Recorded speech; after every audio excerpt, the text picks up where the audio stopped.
I want to tell you a story.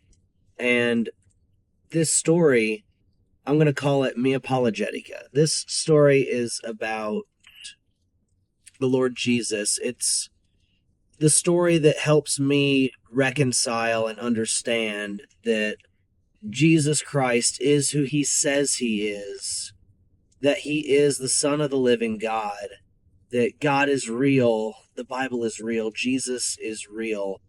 And this is the thing that I spent my entire life focused on, dedicated to, and this is the thought process that I go through that takes away all doubt in my mind. And I just wanted to share it with you, and maybe it can help you too. So, a lot of this comes from the book of Mark. It's at the end of the book of Mark because it starts with Jesus in front of Pontius Pilate. And they've just gone through all these accusations and saying terrible things to Jesus. And Pontius Pilate looks at Jesus and asks him, "Are you the Christ, the Son of the living God?" And Jesus looks at him and says, "I am." And that is a claim to the divinity of Jesus. And this is of incredible importance because when Jesus is claiming to be the Christ, the fulfillment of prophecy, the Son of the living God, there are two possible conclusions that we can draw from it. The first conclusion is when he said that, he was telling the truth, and we're going to come back to that one here in a minute. The other conclusion that you can draw is that when he said that he is the Son of the living God, that it was a lie. So we're going to run through what would happen if that was a lie and the conclusions you can draw from there. And then we'll come back to if what he was saying was the truth.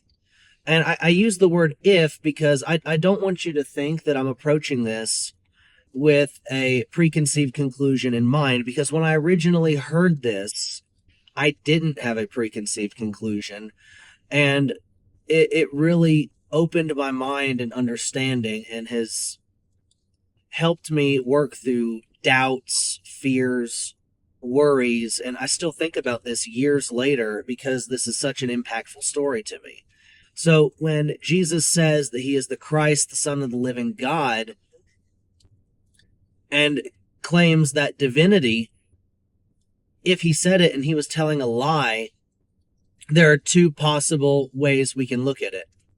So Jesus said it and it was a lie, and he knew it was a lie, and he was trying to deceive and to play a ruse. But the thing is, how are you going to play a ruse when you were able to feed 5,000 people with 5 loaves of bread and 2 fish, when you have a bunch of servants fill up giant pitchers of water and it turns into wine right in front of their eyes, the best wine they'd ever tasted? How can you play a ruse when you walk up to a grave with a man that's been dead for 4 days and you call his name and he walks out alive? Like, how can you play a ruse when a woman is watching her son being carried out on a stretcher dead and you raise them from the dead? When demons cry and scream as they leave people and they leave changed. There were witnesses. People saw these miracles. They wrote them down. And listen, so many people saw these miracles that if they weren't real, there would have been opposition, and yet there wasn't. So many people saw it, they couldn't deny that he was healing people. The Pharisees, themselves didn't deny that he was healing people. They had a problem with what day of the week he was healing people on, or they'd pick some arbitrary thing to add to it. Even the opponents of Jesus knew he was healing people. Even the Sadducees, who did not believe in the resurrection from the dead, could not deny that Jesus had raised people from the dead. So, if he said that he is the Christ, the Son of the living God, and it was a lie, there's no way he could have said that and been a liar. He couldn't have willingly said that because the evidence of his life and his ministry showed that he was the only one capable of doing those things. That he lived that perfect, sinless life. So what if we draw it to the other conclusion, that he said he was the Christ, the Son of the living God, and it was a lie and he didn't know it? And he had absolutely no idea. That would make him insane. And no person that crazy is going to be able to do any kind of miracle. To have 12 disciples give up everything and follow him, to have way more than that give up everything and follow him. People believed in his teaching so much they obediently went to the grave themselves. You're not going to do that for someone who's a lunatic. You're not going to do it for a liar, and you're not going to do it for a lunatic.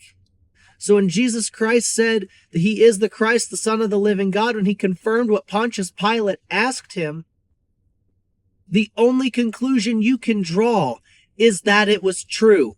And if it's true, that means he is Lord. He is the Christ, the Son of the living God. That he loves you. That God loved you so much that he sent Christ to die for you to restore that perfect relationship. That means the teachings of Jesus Christ are true. And that's why you should dedicate your life to him, to serving him, because that is the ultimate possible good. And isn't the ultimate possible good worth serving? There's a quote from C.S. Lewis that I want to tell you.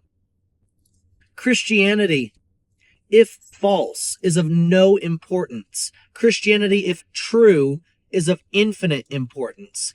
The only thing Christianity cannot be is of moderate importance. And if Christianity is moderately important, if Jesus Christ, the Son of the living God, is moderately important, I'm telling you today that you need to lay that aside, that he loved you, that he died for you, that he gave you everything. The least you can do is give everything back to him.